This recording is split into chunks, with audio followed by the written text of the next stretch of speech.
Hello student, good morning. Class third Hindi first. बेटा ये 15 chapter के बाद है केवल पठन के लिए गधे की सजा।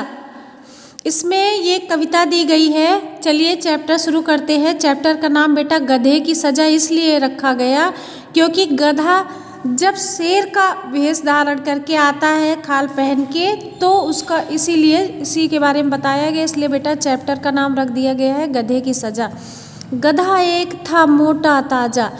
एक गधा था, बहुत मोटा सा था और बन बैठा वो जंगल का राजा, वन का राजा।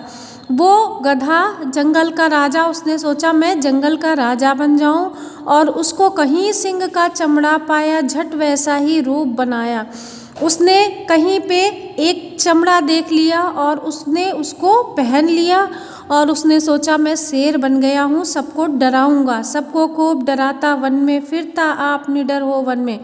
और वो सबको डराने लगा। वो चमड़ा पहन के शेर बन के शेर का वेश बनाकर सबको डराने लगा। एक रोज जो जी फिरता आप निडर हो मन में, और वो बड़ी निडरता से इधर उधर घूमने लगा कि मेरा कोई कुछ नहीं बिगाड़ पाएगा। एक रोज जो जी में आई लगा गरजने धूम मचाई।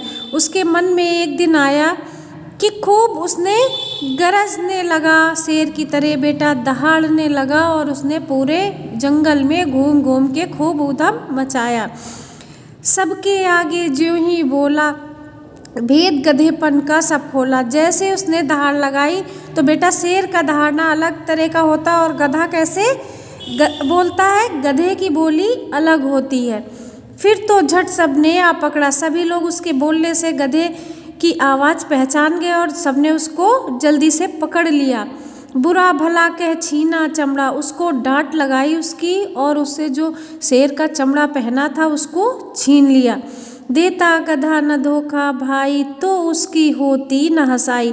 अगर वो धोखा नहीं देता, धोखे में से सबको धोखे में रखा और शेर की खाल पहन के उसने शेर बनने की कोशिश की, तो उसकी होती ना हंसाई, तो उसकी हंसी ना होती और वो गधा ज्यों का त्यों रहता।